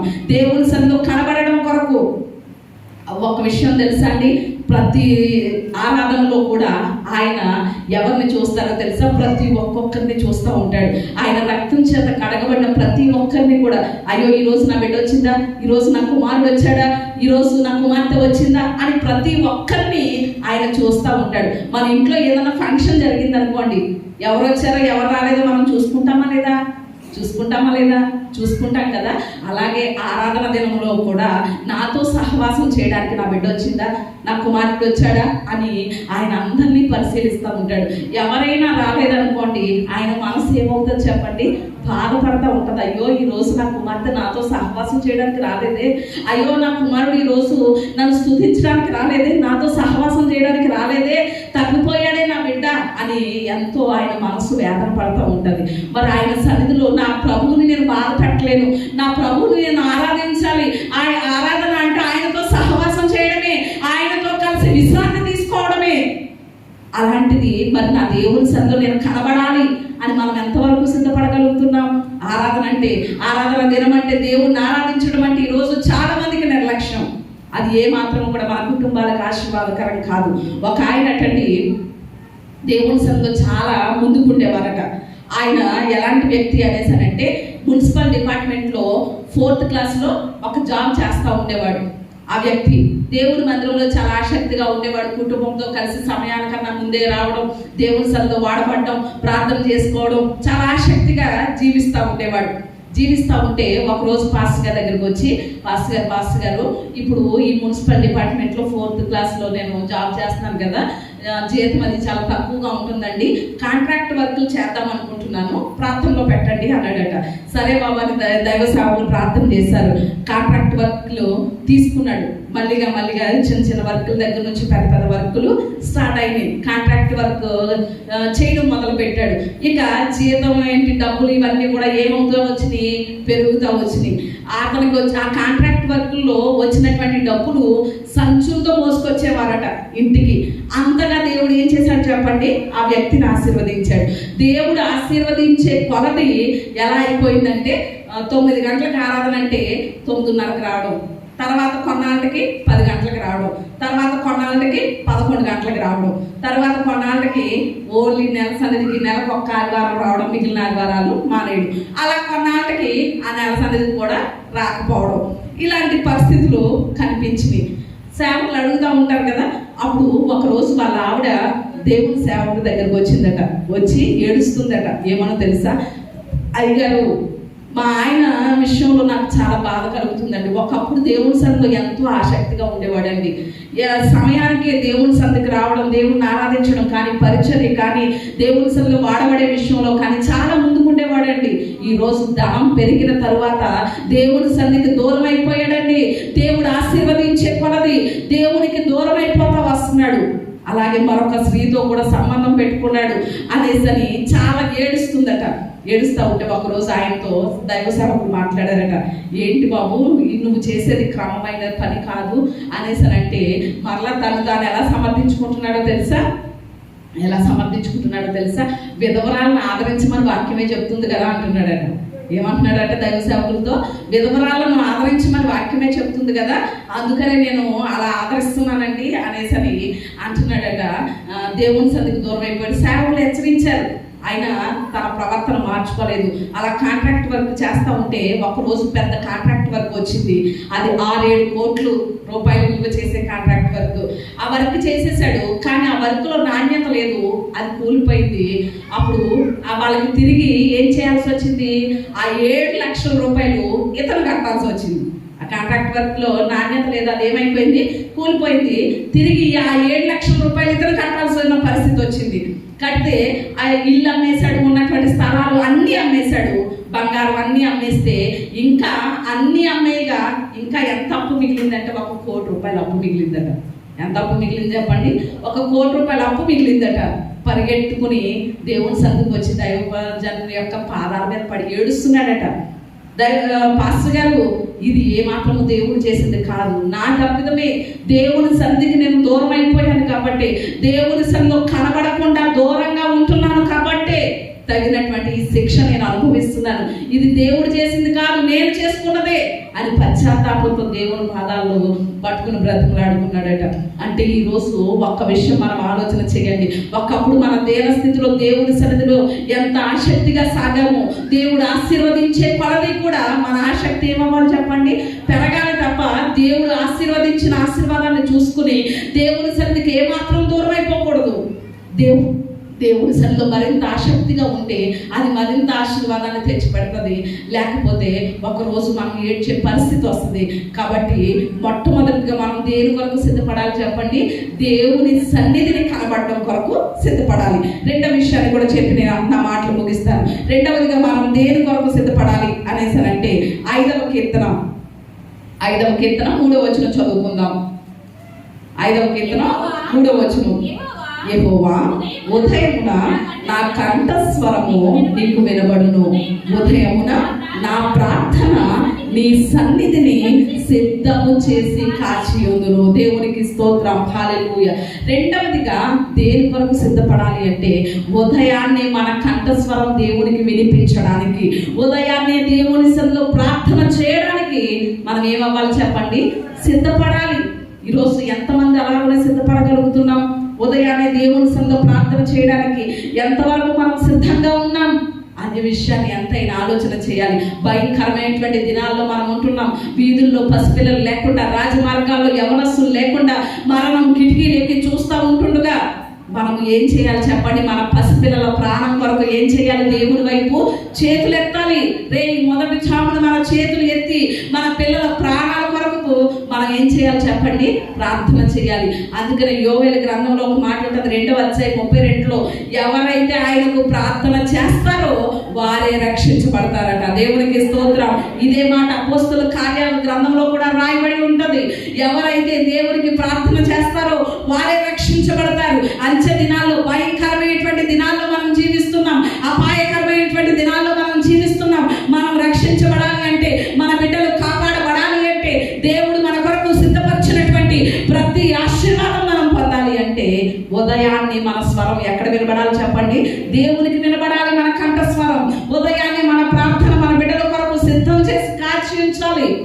ఎంతవరకు మన ప్రార్థన దేవుని సన్నిధిలో సిద్ధంగా చేస్తున్నాం ఉదయాన్నే అనే విషయాన్ని మనం ఎంతైనా కూడా ఆలోచన చేయాలి. ఈరోజు ఏమంటారో తెలుసా? ప్రార్థన చేస్తే మాత్రం తప్పించబడిపోతామా, ప్రార్థన చేస్తే మాత్రం ఆశీర్వాదం వచ్చేస్తూ ఉంటుందా అనేసి అంటూ ఉంటారు. కానీ ఏమాత్రం కూడా క్రైస్తవ జీవితం దేని మీద ఆధారపడి ఉంటుందో తెలుసా? జ్ఞానం మీద ఆధారపడి ఉండదు, విశ్వాసం మీద ఆధారపడి ఉంటుంది. క్రైస్తవ జీవితం దేని మీద ఆధారపడుతుంది చెప్పండి? జ్ఞానం మీద కాదు, విశ్వాసం మీద ఆధారపడి ఉంటుంది. ఉదాహరణకి యేసయ్య తిరిగి లేచి వచ్చిన తర్వాత కాదు, ముందుగానే యేసయ్య దగ్గరికి పన్ను వసూలు చేసే వాళ్ళు వచ్చారు. వచ్చినప్పుడు యేసయ్య ఏమన్నాడు? పేతుర్ని, సముద్రానికి వెళ్ళి గాలం వెయ్యి, ఒక చేప పడుతుంది, ఆ చేప నోట్లో షెకెల్ ఉంటుంది, దాన్ని తీసుకొచ్చి నీ నిమిత్తము నా నిమిత్తము పన్ను కట్టు అనేసి అంటాడు. అప్పుడు పేతురే గనక ప్రశ్నిస్తే మనలాగా ఎన్ని ప్రశ్నలు వద్దునో తెలుసా? అసలు ఫస్ట్గా ఏమన్నారో తెలుసా? షెకెల్ కావాలంటే ఎవరైనా ఇస్తారు కదా, నేనెందుకు సముద్రానికి వెళ్ళాలి అనేసి అనవచ్చు కదా. మనం అయితే అలాగే అంటాం కదా. రెండవదిగా ఏం ప్రశ్నించవచ్చో చెప్పనా? వలలన్నీ విడిచిపెట్టేమన్నావు, నిన్ను వెంబడించమన్నావు, వలలన్నీ విడిచిపెట్టేసిన వాడికి జ్ఞానం ఎక్కడి నుంచి వస్తుంది అనేసి అని ప్రశ్నించవచ్చు కదా. అవునంటారా కాదంటారా చెప్పండి? మూడవదిగా చూస్తే గలిలయ సముద్ర తీరంలోకి వెళ్ళి వల వేస్తే ఆ ఒక్క చేపే ఉంటుందా సముద్రంలో? వేరే చేప ఉండదా? వేరే చేప పడితేనో అంటాం. మా సీఎం రాజు ఇలాగే ప్రశ్నలు వేస్తూ ఉంటాడు. అలా అనమాట. అంటే ఇలాంటి ప్రశ్నలు చాలాసార్లు వేస్తూ ఉంటాం మనం కదండి. చాలా సార్లు చెప్పిన మాటకు లోబడకుండా ప్రశ్నలు వేస్తూ ఉంటాం. లేకపోతే నాలుగవది ఏమవుతుందో తెలుసా? చేప నోట్లో షెకెల్ ఉంటుంది అంటున్నావు కదా యేసయ్య. షెకెల్ ఉంటే గేలాన్ని ఎలా పట్టుకుంటుంది, ఎర్రని ఎలా పట్టుకుంటుంది చేప? షెకెల్ అడ్డం వచ్చేస్తుంది కదా అని ప్రశ్నించవచ్చు. అవునంటారా కదంటారా? కానీ ఇవన్నీ మన జ్ఞానం మీద ఆధారపడతాయి. కానీ క్రైస్తవ జీవితం దేని మీద ఆధారపడిందో తెలుసా? విశ్వాసం మీద ఆధారపడి ఉంటుంది. దేవునికి స్తోత్రం. ఆయన చెప్పాడు అంతే నేను చేస్తాను, ఆయన చెప్పాడు నేను చేస్తానంతే. కార్యం చేసేది ఆయన, అద్భుతం చేసేది ఆయన అనే విశ్వాసం మనకు ఉంటే అక్కడ అద్భుతం జరుగుతుంది. పరిస్థితులు అవి జరిగేవి పనులు కాదు. ఇప్పుడు ఏ ప్రశ్నలు అయితే పేతురుకు వచ్చాయో ఆ ప్రశ్నలన్నీ వాస్తవాలే, నిజాలే. కానీ అవి ఏమి కూడా జరగవు. దేవుడు ఏదైతే చెప్పాడో అదే జరుగుతుంది. అందుకనే ఈరోజు మనం ఏం చేయాలి? ఆయన సిద్ధపరిచిన ప్రతి ఆశీర్వాదం మనం పొందుకోవాలంటే మొట్టమొదటిగా ఆయన సందులో కనబడడానికి మనం సిద్ధపడాలి. రెండవదిగా ఉదయాన్నే మనం ప్రార్థన చేయడానికి మనం సిద్ధపడాలి. అలా సిద్ధపడగలిగితే మన జీవితాలు ఆశీర్వాదకరంగా ఉంటాయి. చాలా మంది ఏమనుకుంటారో తెలుసా? అయ్యో, గిన్నీస్ బుక్లోకి వెళ్ళిన వాళ్ళు, గొప్ప గొప్ప వింతలు సాధించిన వాళ్ళు, చంద్రుడి మీద నడిచిన వాళ్ళు గొప్ప వాళ్ళు అనుకుంటా ఉంటారు. కానీ వాళ్ళు ఏమని చెప్తారో తెలుసా? చంద్రుడి మీద నడిచినటువంటి వ్యక్తి, ఆస్ట్రోనాట్ చార్లీ డూక్ అనేటువంటి ఒక వ్యక్తి చంద్రుడి మీద నడిచాడు. ఆ వ్యక్తి ఏం చెప్పాడో తెలుసా? ఒక అద్భుతమైన వర్తమానంలో ఆయన చెప్పినటువంటి విషయం ఏంటి అంటే, చంద్రుడి మీద నడిచినప్పుడు నా జీవితం మారలేదు, కానీ యేసయ్యతో నడిచిన తర్వాత నా జీవితం మారిందని చెప్పాడు. దేవునికి స్తోత్రం, హల్లెలూయా. అంటే ప్రపంచంలో వాళ్ళు గొప్ప వాళ్ళుగా పిలువబడవచ్చు, కానీ యేసు లేనటువంటి జీవితం ఏ మాత్రం ఆశీర్వాదకరం కాదు, ఏ మాత్రం దీవెనకరం కాదు. మరి ఈరోజు అలాంటి యేసయ్యను నమ్ముకున్నటువంటి నీ జీవితం ఎంతో ఆశీర్వాదకరంగా, దీవెనకరంగా ఉంచిపోతున్నాడు. మన కొరకు దేవుడు ఎన్నో ఆశీర్వాదాలు ఏం చేశాడు చెప్పండి? సిద్ధపరిచి ఉంచాడు. సిద్ధపరిచే దేవుడిగా తన ప్రత్యక్షతను మనకు అనుగ్రహిస్తున్నాడు. ఈరోజు ఆలస్యం అయిందని ఏ మాత్రం కూడా మనం భయపడక్కర్లేదు. మనం ఎదురు చూసే కార్యం ఆలస్యం అవుతుందని మనం ఏ మాత్రం నిరుత్సాహపడక్కర్లేదు. ఒక విషయాన్ని గుర్తు చేయమంటారా? ఆలస్యం అయ్యే కొలది ఆయన కార్యం ఎలా ఉంటుందో తెలుసా? అద్భుతంగా ఉంటుంది. దేవునికి స్తోత్రం. ఒక్క చిన్న ఉదాహరణ ఇచ్చిన మాటలు ముగిస్తాను. ఉదాహరణకి యాయీరు కుమార్తె చనిపోయి కొన్ని నిమిషాలు అయింది. అక్కడికి యేసయ్య ఏం చేశాడు? ఇంట్లోకి వెళ్ళాడు. ఆ బిడ్డను బ్రతికించడానికి ఎక్కడికి వెళ్ళాడు చెప్పండి? ఆ యాయీరు ఇంటిలోకి వెళ్ళి, ఆ గదిలోకి వెళ్ళి ఆ బిడ్డని బ్రతికించడం జరిగింది. తర్వాత నాయీను వెధవరాలి యొక్క కుమారుడు కూడా చనిపోయాడు. ఆ కుమారుడు చనిపోయి కొన్ని గంటలు అయ్యింది. ఏమైంది చెప్పండి? కొన్ని గంటలు అయ్యింది. ఆ యేసయ్య ఏం వెళ్ళలేదు. ఆ ఊరు వెళ్తా ఉంటే ఎదురొచ్చింది ఆ శవం. అప్పుడు చిన్నవాడ లెమ్మని పలుకుతున్నాడు అనేసి అన్న యేసయ్య ఏం చేశాడు? నాయీను వెధవరాలి కుమారుణ్ణి బ్రతికించాడు. తరువాత కనుక మనం చూస్తే ఎవరు చనిపోయారు? లాజరు చనిపోయాడు. ఎవరు చనిపోయారు చెప్పండి? లాజరు. ఎన్ని రోజులైంది చనిపోయి? 4 రోజులైంది కదండి. ఇప్పుడు యాయీరు కుమార్తె చనిపోయి కొన్ని నిమిషాలు అయింది. నాయీను వెధవరాలి కుమారుడు చనిపోయి కొన్ని గంటలు అయింది. లాజరు చనిపోయి ఎన్ని రోజులైంది? 4 రోజులైంది. అంటే నిమిషాల్లోది గంటల్లోకి వచ్చింది, గంటల్లోది ఎక్కడికి వచ్చింది? రోజుల్లోకి వచ్చింది. నిమిషాల్లో ఉన్నటువంటి ఆ యాయీరు కుమార్తెని ఎలా బ్రతికించాడు? ఇంటిలోకి వెళ్ళి ముట్టుకుని బ్రతికించాడు. నాయీను వెధవరాలి కుమారుణ్ణి మాటతో బ్రతికించాడు. అదే పాడిని ముట్టుకుని బ్రతికించాడు నాయీను వెధవరాలి కుమారుణ్ణి. మరి 4 రోజులు అయిపోయింది చనిపోయి. అలాంటి లాజర్ని దేంతో బ్రతికించాడు? నోటి మాటతో బ్రతికించాడు. దేవునికి స్తోత్రం, హల్లెలూయా. లాజరు బయటికి రా అనగానే లాజరు ఏమైంది చెప్పండి? సజీవంగా బయటకు వచ్చాడు. అంటే నిమిషాల్లో ఉన్నదాన్ని చేతితో ముట్టుకుని చేశాడు, కానీ ఆలస్యమైన దానికి ఒక్క మాట సెలవిస్తే చాలు నా దేవుడు. ఒక్క మాట మాట్లాడితే చాలు. నీ సమస్య ఎంత పెద్దదైనా కానివ్వండి, ఎలాంటి కార్యం ఆలస్యం అవుతుందని నువ్వు ఎదురు చూస్తున్నా కానివ్వండి, ఒక్క మాట నా దేవుడు సెలవిస్తే చాలు. అది ఎలా మారుతుందో చెప్పండి? అద్భుతంగా మారిపోతుంది. దేవునికి స్తోత్రం, హల్లెలూయా.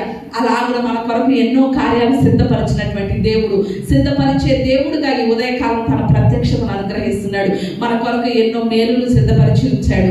ఆహారాన్ని సిద్ధపరుస్తున్నాడు, లేకపోతే క్షమాపణలు సిద్ధపరిచి ఉంచాడు, రక్షణను సిద్ధపరిచి ఉంచాడు, రాజ్యాన్ని సిద్ధపరిచాడు, శ్రేష్టమైన పట్టణాన్ని, శ్రేష్టమైన దేశాన్ని మన కొరకు సిద్ధపరిచాడు. అలాంటి సిద్ధపరిచే దేవుడు మనకుండగా ఏ విషయంలోనూ మనం చింతపడనక్కర్లేదు, నిరాశపడనక్కర్లేదు, ఏ మాత్రము కూడా కలవరపడనక్కర్లేదు, భయపడనక్కర్లేదు.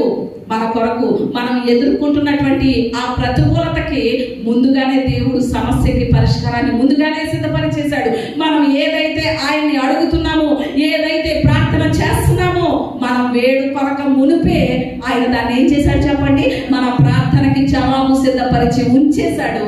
అలాంటి గొప్ప దేవుడిని కలిగి ఉన్నాం కనుక ఏ విషయంలోనూ కూడా మనం వేరే వేరే ఆలోచనలు తెచ్చుకోనక్కర్లేదు, ఎవరి మీద ఆధారపడనక్కర్లేదు.